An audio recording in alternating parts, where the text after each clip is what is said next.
പല്ല് ക്ലീൻ ചെയ്തുകൊണ്ട് ഇനാമിൽ പോകില്ല. പല്ല് ക്ലീൻ ചെയ്യുന്നതെന്ന് പറയുന്നത് കൂടുതലും അഴുക്ക് റിമൂവ് ചെയ്യേണ്ട വരുന്നത് നമുക്ക് ബേസിക്കലി പല്ലിൻ്റെ മോണയുടെ ഇടയിലുള്ള ആ ഭാഗത്ത് അഴുക്ക് കൂടുമ്പോഴാണ്.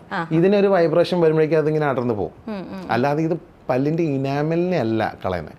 പക്ഷെ പലരും ചോദിക്കുന്നത് ഇതിന് ശേഷം എനിക്ക് പുളിപ്പ് വരുന്നുണ്ട്, അത് ഇനാമിൽ പോയിട്ടല്ലേ എന്ന് പറയും. കാരണം വെച്ചാൽ ഈ അഴുക്ക് പോകുമ്പോഴാണ് കുറച്ച് ഇനാമിലില്ലാത്ത പല്ലിൻ്റെ ഭാഗമുണ്ട് അത് എക്സ്പോസ്ഡ് ആവുന്നത്. അപ്പം നമ്മൾ നോർമൽ വെള്ളം കുടിക്കുമ്പോഴും ഇത് പുളിപ്പ് വരാം.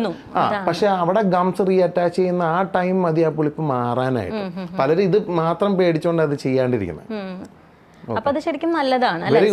പിന്നെ ഈ 6 months കൂടുമ്പോൾ പല്ല് ക്ലീൻ ചെയ്യണമെന്ന് പറയുന്ന ഒരു വസ്തുത എന്ന് പറയുന്നത് പല്ല് ക്ലീൻ ചെയ്യുന്നതിന് മാത്രമല്ല.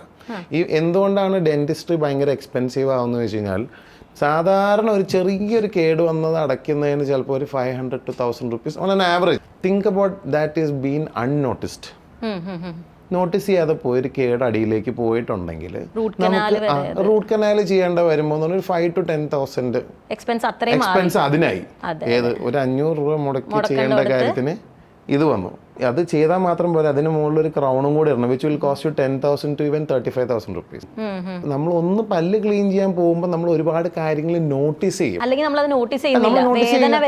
ഈ വേദന വരുന്നത് ഭയങ്കര സബ്ജക്റ്റീവ് ആയിട്ടുള്ള കാര്യമാണ്. ഇപ്പൊ എനിക്ക് പെയിൻ വരുന്ന ത്രഷോൾഡ് ആയിരിക്കത്തില്ല റോസൻ ഉണ്ടാവുന്നത്, അതുപോലെ ആയിരിക്കില്ല വേറൊരാൾക്ക് ഉണ്ടാകുന്നത്. അപ്പൊ ഒരിക്കലും നമുക്ക് ആ ത്രഷോൾഡ് വെച്ച് ചിലതിങ്ങനെ അഡ്ജസ്റ്റ് ചെയ്ത് പോകും, പോകണ്ടേ, ഡെന്റിസ്റ്റിന്റെ അടുത്ത് പോകണ്ടേ.